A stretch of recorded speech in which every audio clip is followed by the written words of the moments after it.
Today we're going to talk about over-personifying your dog. This is an issue that I see in honestly almost every single client that comes through my door, and probably 80% of the dogs that I've trained could have just not come to training if this was something that was well understood generally with dog ownership in America.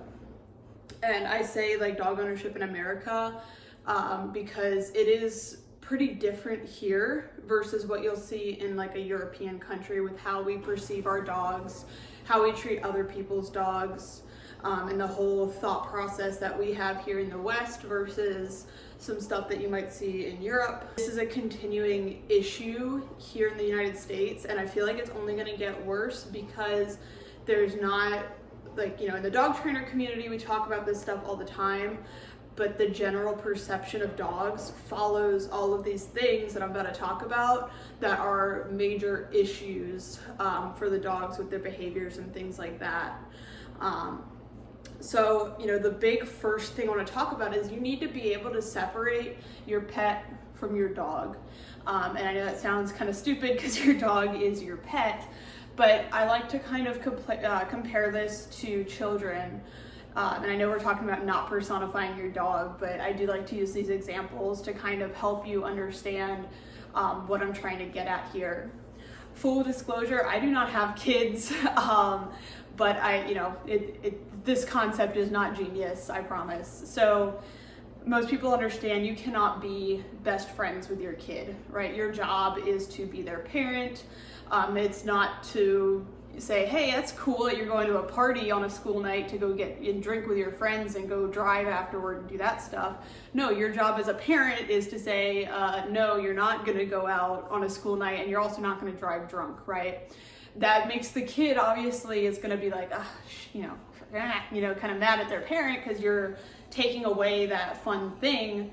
But your job as the parent is to keep your child alive, healthy, happy, successful, etc.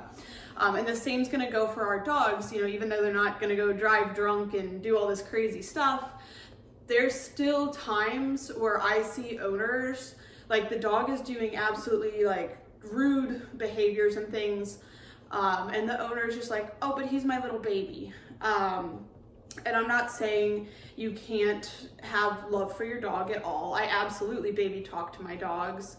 I am in my deepest heart, I am fur mommy, I have my little chihuahua. I see her, I'm like, oh, it's a wee wee, I absolutely do baby talk my dogs, but you need to be able, when the time comes, to separate that.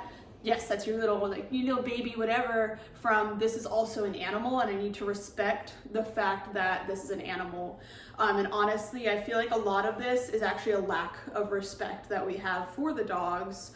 Because remember, respect will always go both ways, whether it's with people, animals, etc. Like, respect is a really big thing that we're missing a lot. And if you're saying to yourself at this point, well, I love my dog, I buy him all these toys, I do respect him, I give him all of this stuff. But I want you to stop and think, like, who are you really doing that for? Your dog, if you buy them a cool little squeaky toy that looks like, I don't know, like a carrot or something, and you're like, oh, haha, he's gonna like walk around with a carrot, that's cool. The dog doesn't care about that. This is something that you're doing for you to make you feel good.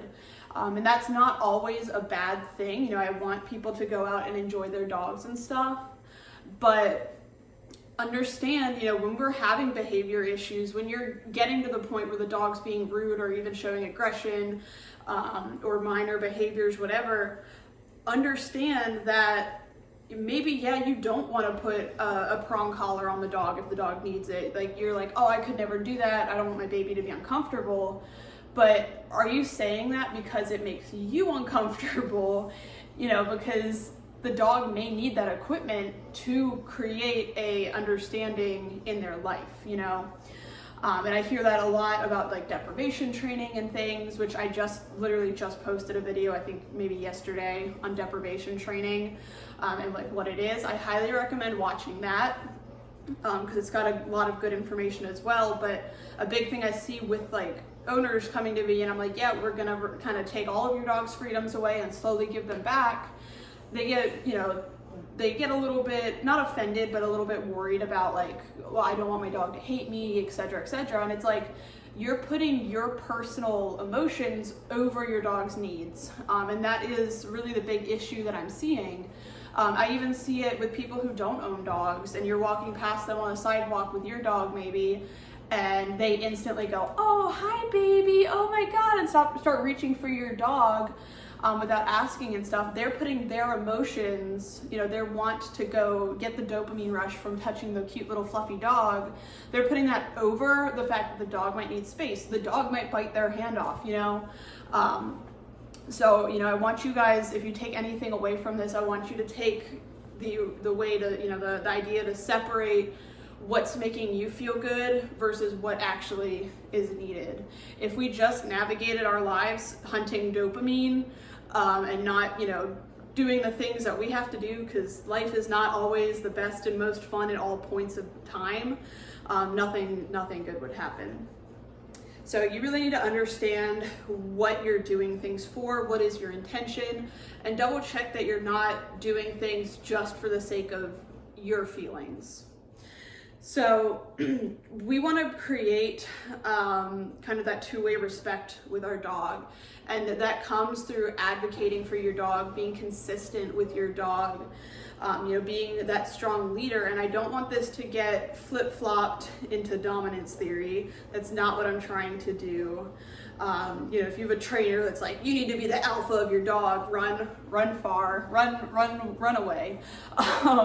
But you do need to be that strong governing force. And I think I plugged this video in almost all of my videos, but please go watch my dominance on default video. It really it goes over a lot of the things that happen when you don't follow the frame of mind that I'm talking about today. It gives you kind of your worst case scenario idea. And, you know, stuff like advocating for your dog, I've been seeing more and more cases of dogs being dog aggressive because of other dogs rushing up to that dog on the leash, you know, multiple times. And eventually, you know, through different experiences, some of them might be bad, some of them might be good, the dog will start to become defensive every time they see a dog. The dog might be 50 feet away and on leash, but the dog is, you know, the dog you're handling is sitting there going, I remember all of these times where a dog was far away and rushed up on me. And that's where we start seeing dogs getting defensive towards other dogs and things because they're not sure what's going to happen next. And the natural thing to do is start protecting yourself before you need to, right? Because they have all of this history of experiences. And advocating for your dog is not always fun. You know, it kind of sucks. You know, stuff like telling people, no, you can't pet my dog. And I've had people cuss me out because I wouldn't let them pet my dog.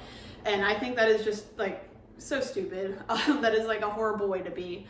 But you need to understand that there's a good chance you have that kind of experience, but do you care more about your dog that you live with, that you've put time into, you put money into, you've invested all this time with? Do you care more about that dog, or do you care more about that other random person you're probably not going to see again's perception of you? And the same thing goes with dogs rushing you. So years and years ago, I actually had a client who had the cutest little mini dachshund. Her name was Delilah. The dog's name was Delilah. And the owner was a really, elderly lady, and she was terrified of her dog getting attacked in her neighborhood because there was like a ton of other dogs, but she got the dog to enjoy it, and she really wanted to take Delilah for walks.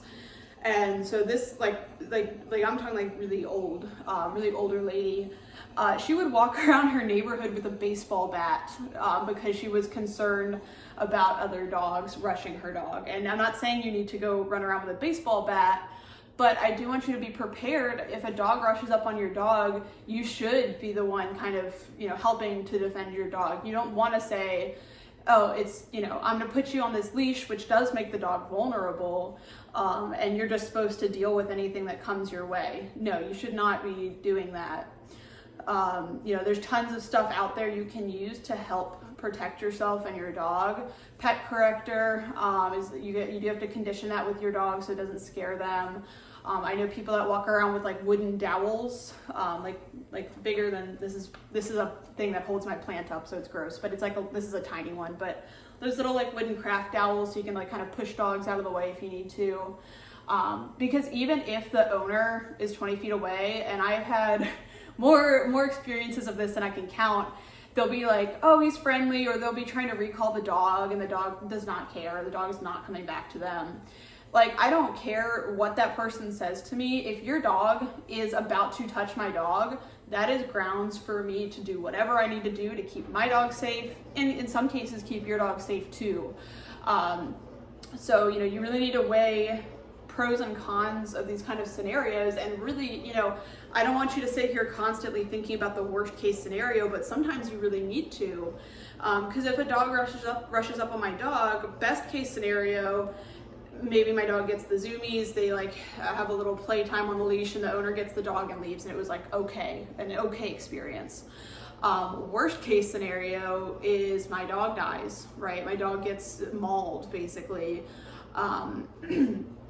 Or my dog mauls the other dog, and now, you know, that owner might get all upset and file a report or something on your dog, and then you're having a whole mess to deal with that, and now your dog has had a repetition of successfully biting flesh and getting blood, and like it's gonna make your problem a million times worse. So, you know, you need to understand, especially if you're doing stuff like going to the dog park where there could be dogs that your dog doesn't get along with, or dogs that aren't dog friendly, or dogs that are super rude and things like that. You know, best case scenario, your dog gets some playtime with some random dogs they'll never see again. Worst case scenario, they get sick. Worst case scenario, they get killed. Worst case scenario, you've got a crazy vet bill.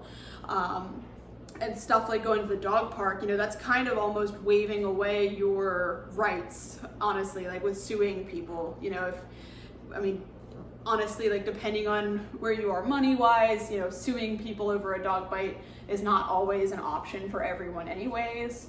But, you know, you're willing to take your dog and put them in that scenario, it kind of loses a lot of your grounds of, you know, why would that happen? Because you put your dog in that spot.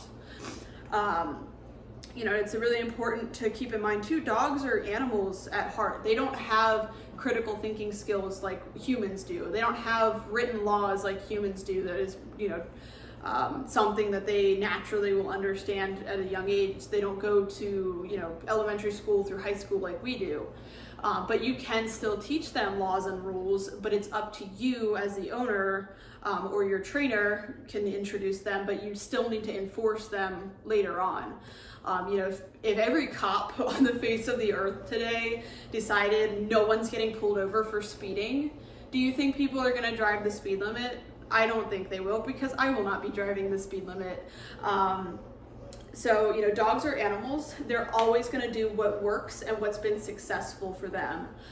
And for a dog that has not really had training, they don't really have the ground rules or anything like that, what usually works for them tends to be aggression. And again, I've talked about this a ton of times, but you know, if you're putting your dog in these situations where you're letting your kid climb on them, you're letting other dogs rush up on them, you're letting every single person they see pet them, like you're letting all of this stuff just happen at your dog, you know, they're gonna figure out what is my best course of action for these scenarios. If I take maybe it's a really social puppy and I let it meet every person and there's no rules, and it's like maybe it's like a Mastiff puppy or something, and they're letting it jump on them because it's little and it's cute. That dog learns that jumping on people works. That dog learns that, you know, I get to see every person. And then when that dog becomes an adult, we're going to be walking by people on the sidewalk, and the dog's going to be at the end of the leash going, I remember every single time I see someone, I'm supposed to approach them. I'm supposed to do this. So, you know, your dog is always learning. Your dog, when you're done training, they don't just turn their brain off and go to bed. They, you know, or even if you're not training, if your dog's just a couch potato, they will always be processing information. They don't just boot down like a computer when you're done with them. And so dogs always do what works. And that's how training works itself, is we teach the dog how to get what they want. We're not, you know, training isn't beating the dog into behaviors, at least it shouldn't be, but you're teaching the dog that every time you sit, when I say sit, I give you food, right? We're teaching them how to make us into the cookie button, basically. Dogs also heavily communicate on body language. So humans, our communication method is verbal, right? I'm talking to you right now. I'm not sitting here acting out all of this information. But dogs are very, very body language conscious. That is their main source of information with each other. And it goes for humans too. They don't understand English. Even if my dog knows sit, that's not them knowing English, that's them knowing that sound. That's why your dog can be trained in any language and it's fine. You know, they're just learning the sound. My dog doesn't know French. My dog knows that coucher, that sound means to down. You know, it means to get in that position. So, you know, big issues I see with body language with owners, I see, you know, a couple things, and I've actually seen some animal control professionals not understand anything about body language, and it was honestly a pretty tough watch. But, you know, your dog, if you're coming up to dogs and you're like, pretend I'm standing here, but I can't fit in the frame if I stand. You know, if you're coming up to someone's dog and you're looking at them like this, like that's gonna put that dog into defense. That's gonna say, I'm a big scary person, I'm at you head on and I'm staring at you. That is very, very predatory. And especially if you have a dog that maybe has that little loose wire in their head, that might set them off. Versus if I come up to the dog like this, you know, that's a little less big and predatory. You know, this is a little more, hey, you know, I'm not trying to come at you. It's a little bit sneakier, I guess. So body language 100% matters. And the big issue I see a lot of times with reactive dogs, and I was absolutely guilty of this when I got my senior dog, Scooter. It was before I was a dog trainer, and he's had some very severe dog aggression issues. Granted, he has no teeth, so that's where I have to advocate for him and keep him out of those kind of sketchy situations. Because yes, I know my dog is dog aggressive, but whatever he starts, he has no chance in defending himself. Like it's horrible. He has no teeth.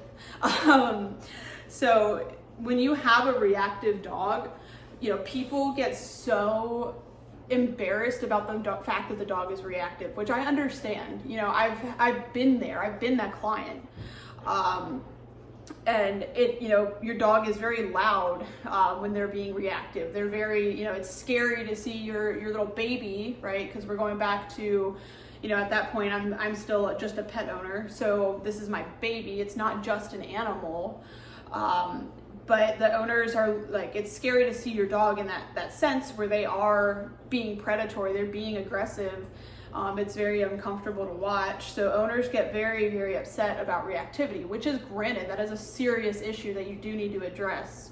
But they get so worked up that when they're walking the dog, they get so freaked out about everything that even if the dog isn't reacting yet, or they might not have even seen that other dog or person or whatever they have the issue with, the owner is tightening that leash up. The owner is starting to like get stressed. The owner is starting to walk like this, looking at the dog instead of walking like this, nice and confident and like forward. And all of these little things your dog picks up on, right? They're constantly processing information around them. You know, they're visual communicators. They look at body language and things. So they're always going to pick up on that.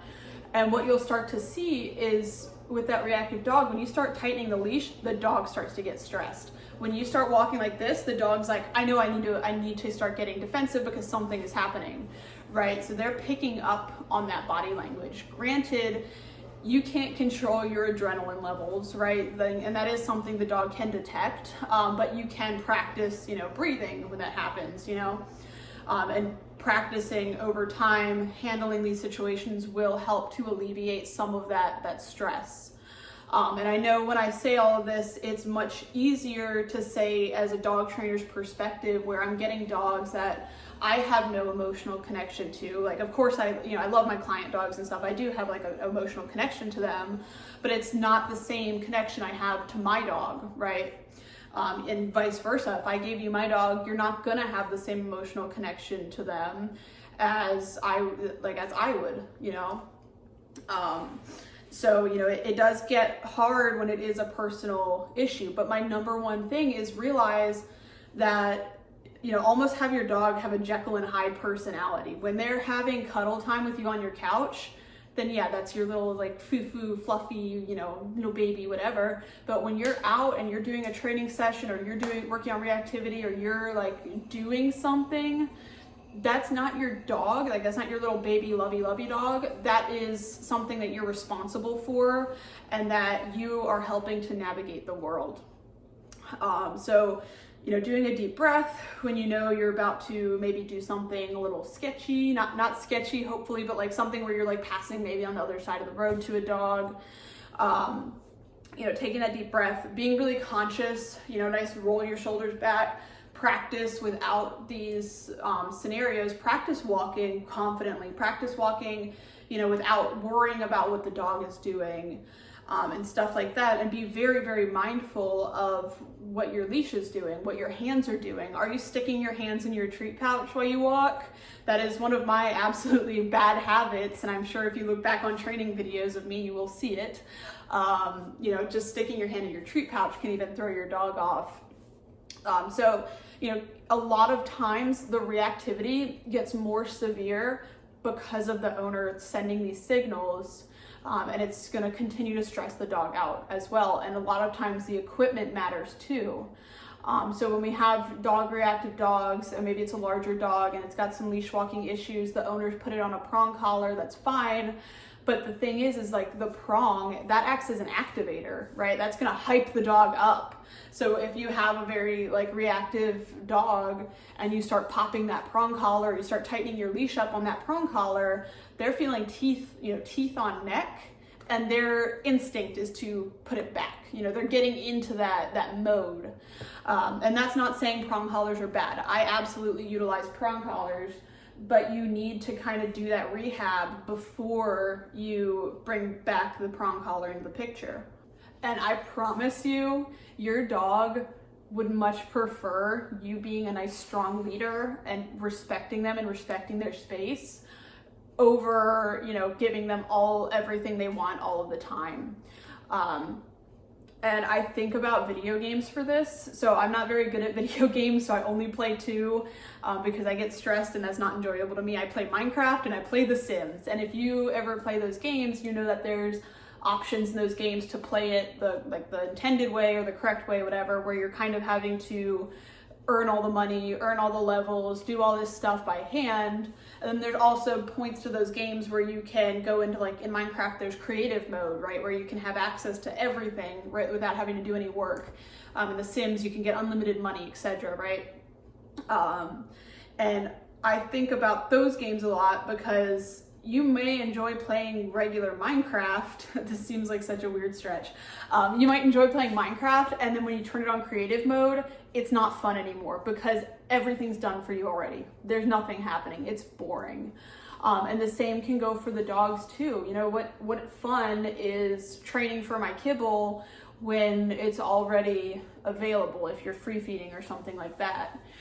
So going back to my video about deprivation training, limiting things isn't always a bad thing. It actually makes life more enjoyable. If you had unlimited money, I know right now you're probably thinking that would be sick. I already know what I would buy. You would get bored pretty quick, I think. If everything worked out, life would get pretty boring, because if your brain is consistently hitting that level of dopamine all the time, you actually will stop being able to process that dopamine. And that's actually why some heavy drug users will actually fry the dopamine receptors in their brain, because they've overused that happy feeling so much that it just doesn't even register anymore. I'm not saying that you're gonna fry your dog's dopamine. Obviously, they're not like over here doing heroin, hopefully. Keep no drugs for the dogs, please. But, it's okay to give them a little bit of a challenge sometimes. You don't have to give your dog the world.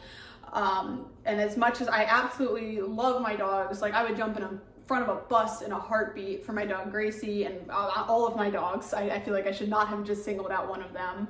Luckily Gracie's the only one in here right now, but you know, I absolutely would do anything for my dogs. They are my life, they are my career, they are everything, but I know what benefits them versus what benefits me. What benefits Gracie that I'm not, you know, maybe I'm not comfortable with might be like if we needed to do a correction on something, which I don't mind doing corrections.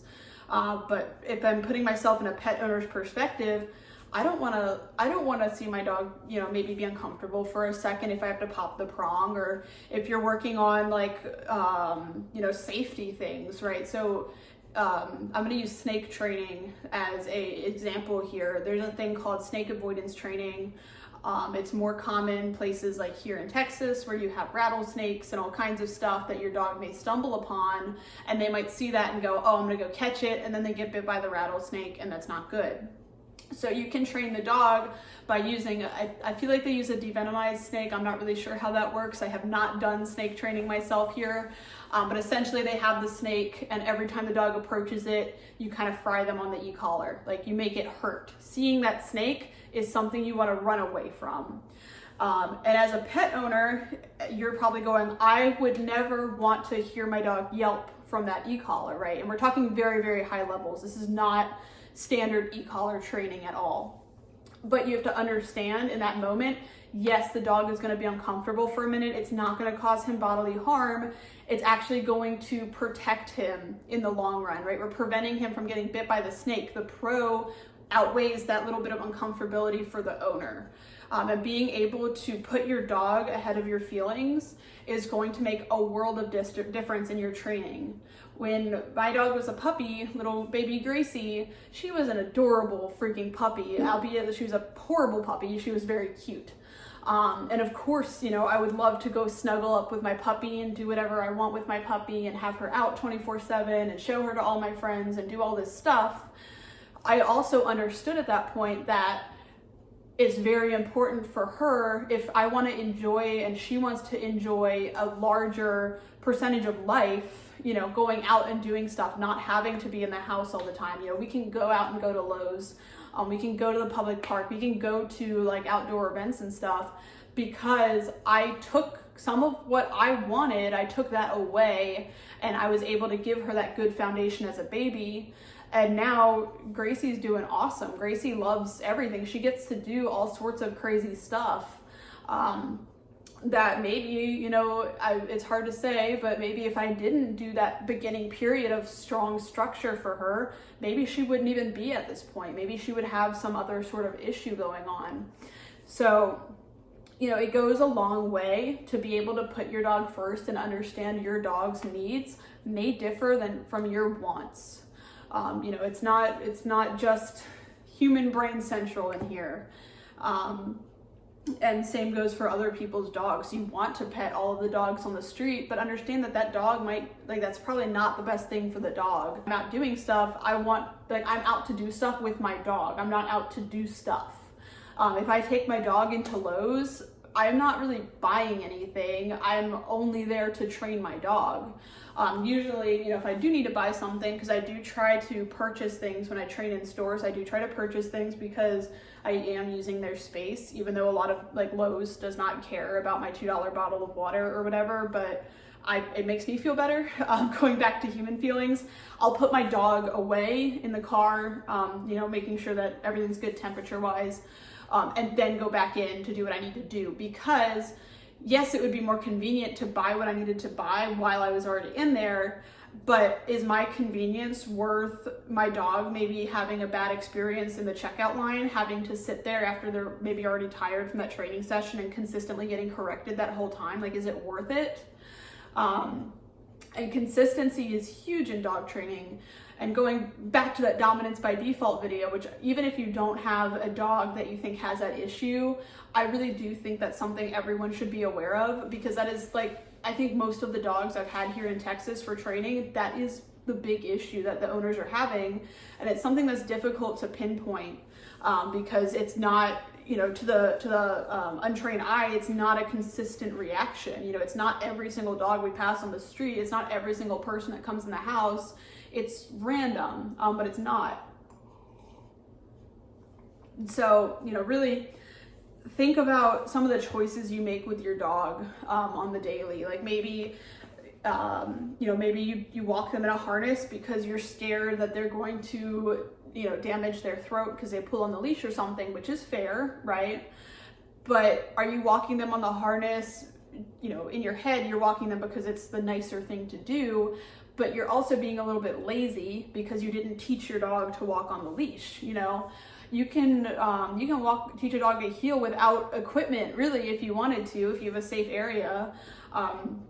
I have a dog in for boarding that we're doing a little bit of leash work with, and I just posted a video of her first session of heel work. I didn't have a leash on for the first half of that session. I was just rewarding her for hitting my left side.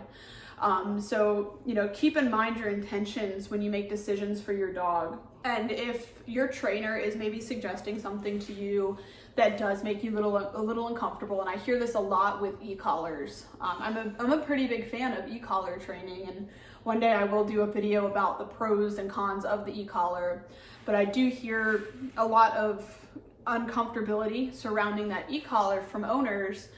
And the big key difference I see between who's going to be successful and which client is probably going to struggle a little bit is when the client that's going to be successful is uncomfortable with a training procedure or something, they will ask, what is the reason? What is the benefit?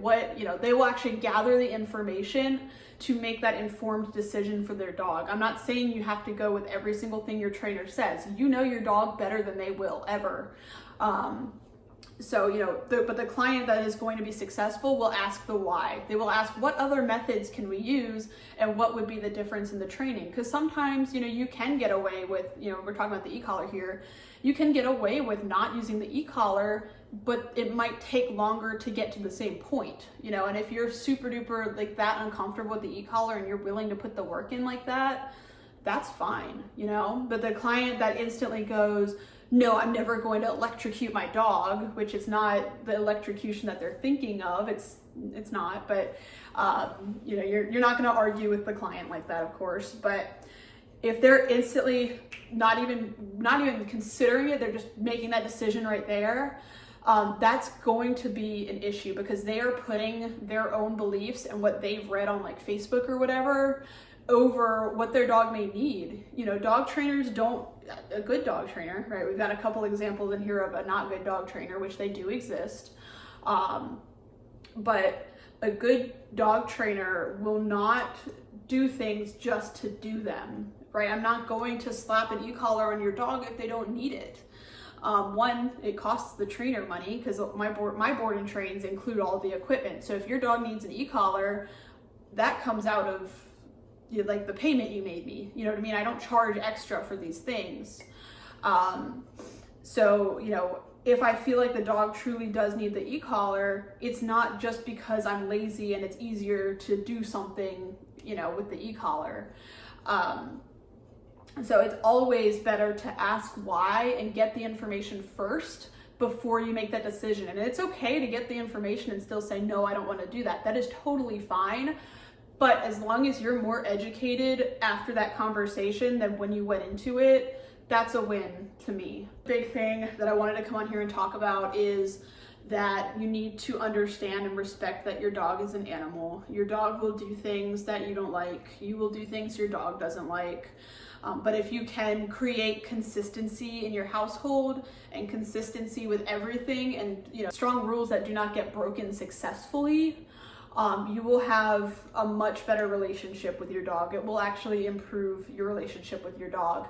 And I know this for a fact because when I get dogs in for board and train, even, I used to offer 3-week board and trains. Now my board and train minimum is 4 weeks because I didn't like having the time frame. 3 weeks just felt a little bit short for most of the dogs I was having.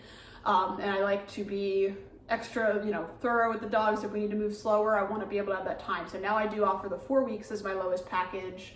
But when I did the 3-week board and trains, even in that 3 weeks, and that was back when I would send the dog home on the weekends, the dog absolutely loved me. And if I would come to do touch-up lessons and refresher lessons and things with the owners, the dog like was obsessed with me. The minute I grabbed the leash, the dog is going into the heel, the dog is going to the sit, they're doing all this stuff. And the owner, you know, rightfully so, because I would also be really frustrated about this. They're like, what the heck? Like, the dog doesn't do that at home. Like, he doesn't act like this with me. You know, they get very frustrated, which I totally, absolutely understand. And it honestly makes me feel a little bit uncomfortable, because I'm like, I'm sorry your dog is doing this for me, but not you. And the big dividing factor is that when I've had the dog, everything is always the same. And I can give you my board and train schedule right now without even having to think about which dog. I open the kennel door, I tell them kennel, I wait for them to settle before I release them. You know, I put the leash on already. I release them, I offer them water, we heel over here to the back door. We sit and wait, and I open the door while the dog holds the sit. When I might reward them once that door is open. When I'm ready, I will tell them free. We will heel to my gate, because my fence is not attached to my house, which is incredibly inconvenient. But we do another sit and stay at the gate. Then I will release them. And if they are maybe like a dog that's ready to be a little bit off leash and have some fun time in the yard, I'll take the leash off and in that sit stay, and then I'll release them. You know, the leash does not release the dog. So everything happens the same exact way every single session. Every single time I've told that dog to down, the dog has always gone into that down, even if they've needed a little bit of help. And then when they get home, you know, maybe the first week the owner's been super good about it. Every time they pull the dog out, they're very careful that if they give a command, they follow through with it and stuff. But then maybe that starts to slowly go away, and they're going, sit, sit, sit, and the dog's just looking at them like, no. And they're just sitting there, like, getting frustrated, and the owner's getting more and more mad, and the dog's like, I don't even like know what's happening, because you're not speaking a language I understand. Because the whole point of dog training is really just teaching the dog a new language. You know, they're understanding leash corrections and rewards and stuff. You know, the dog's gonna get frustrated, right? Just like the owner's getting frustrated. So, you know, you need to be consistent and regular and something the dog can rely on. You don't want to be unreliable for your dog, because that is how you're going to start getting those dominance by default issues, where the dog decides no one in here is telling everyone what to do or giving us any sort of order. I'm going to self-appoint myself as the leader here, and I don't know what I'm doing, so I'm just going to get mad. And that's, you know, that's not uncommon. And you also see a lot of confidence issues too. In some of those cases where typically the confidence issues, it's a little bit seen in the dominance by default dogs, but I'm talking like very scared, like submissive pee on the floor dogs. They're usually having a lot of confidence issues and things because there is not clarity at home. Granted, a lot of this can be genetic as well, but a good place to start is creating consistent boundaries, consistent rules, and things like that. And I'm not even saying you need to teach your dog obedience. It's not like teaching your dog to sit is not a necessary thing. It's a very regular thing we teach dogs, but it's not something your dog needs to survive. You know, we do utilize obedience to give the dog clear instructions on things. My dog understands that when the leash goes on, they're gonna go into that heel, and that gives them a structured place to be while I walk. But even if your rules are just, you know, don't get on the furniture, don't go in my bedroom, don't go upstairs, something like that. If you're consistent with that, you're still supplying structure to your dog. But you do have to do that in a way that makes sense to the dog. And if you're the only person doing it in the house, and maybe your spouse or your kids or your uncle or whoever is letting the dog break all of these rules, that is going to cause inconsistency in the dog, and that is going to cause an issue in the dog's understanding of how the house works, and it's going to cause some insecurities as well. So really, you know, understand that dogs are always going to pick up on everything. And that one time that you let that rule slide, it's going to become more frequent because, oh, hey, that worked that time, I'm gonna keep trying it. So overall, you know, understand that yes, some uncomfortability or inconvenience in the short term, you know, think about what's that gonna benefit in the long term. I didn't like keeping my puppy mostly in the kennel when she was young, but long term, that's benefited my dog amazingly. I can board her anywhere if I really wanted to. I'm not worried about it because I know she has the ability to be in her kennel and be fine. So, short term versus long term, very important thing to think about. And then also when you're training your dog, especially if you have a dog that has those more serious issues, like reactivity and things that you're genuinely having to work on and is going to be something that you're gonna kind of always have in the background for the rest of your dog's life, is that you do need to learn to enjoy the process. Or at least, somewhat enjoy the process. And eventually it will become a standard procedure for you that you're not even thinking about, but it takes a lot of time. So, again, going back to my senior dog, Scooter, he had those severe dog reactivity issues. And I will still say to this day that he's dog aggressive because I know if push comes to shove and a dog runs up on him and I'm not paying attention or something, he will get into a dog fight. That is not going to change. I do not ever expect that dog to be fine with dogs running up on him. Even though he is old and rickety, he will always be dog aggressive. I understand that completely, and I respect that I can't do certain things with him because of that reactivity. Even though he doesn't look like it anymore, we can heel past dogs and stuff. I know that that is always an option. I'm never going to give him the option to get himself in these situations because I don't trust that he'll handle it appropriately. And that's totally fine because I can understand that as the owner. I'm not scared to say my dog has an issue. And that is why I don't like when people just go, my dog is reactive. Because I'm like, is your dog reactive to people? Is it reactive to dogs? Is it aggressive? Is it just barking because it maybe is like a little bit rude and wants to play with them? There is no shame in saying my dog is aggressive. When you're talking to professionals and things. Now, if you're talking to Joe Schmo on the street, you don't need to explain yourself. Just tell them no. Don't give out your information for free like that. But you do need to learn to enjoy the process of this stuff because it takes a while. And you can enjoy that one-on-one time with your dog. Understand that training isn't just, boarding school of we're gonna make you miserable and do all this stuff. You can actually make it really fun for the dogs. And I've had one dog that had like some, he's actually still a current client of mine, that he's had some, genetic issues, I think, where he's a little bit scared of things. And he's working through this really well, but he never really did enjoy me as a person because he is heavily, he's got some attachment issues with mom. Totally fine, whatever. But I would say most, like 99% of the dogs I train, they love training. It's something that they are obsessed with because they are getting one-on-one attention from their owners and they're eating up that attention. It's not just belly rubs for 10 seconds and then I'm gonna go back to watching TV. This is your time right now. Like for 5 minutes, you have my undivided attention and you get to do, mind puzzles and things to like stimulate your brain. The dogs absolutely adore that. And you can use your training as you spending time with your dog. Your dog is going to get more out of that 5-minute training session in energy burn, in mental things, in learning the correct processes and things in their life. They're going to get more out of that 5-minute training session than they would if you just took them for a walk around the block. The walk around the block is boring. You're not doing anything with the dog. You guys are just walking. But the training session, you're engaging with the dog, you're activating the dog, you're doing things with the dog. So they are absolutely going to enjoy that. And it's just up to you to decide, okay, I will sacrifice 15 minutes out of my day to do 3 5-minute training sessions. You know what I mean?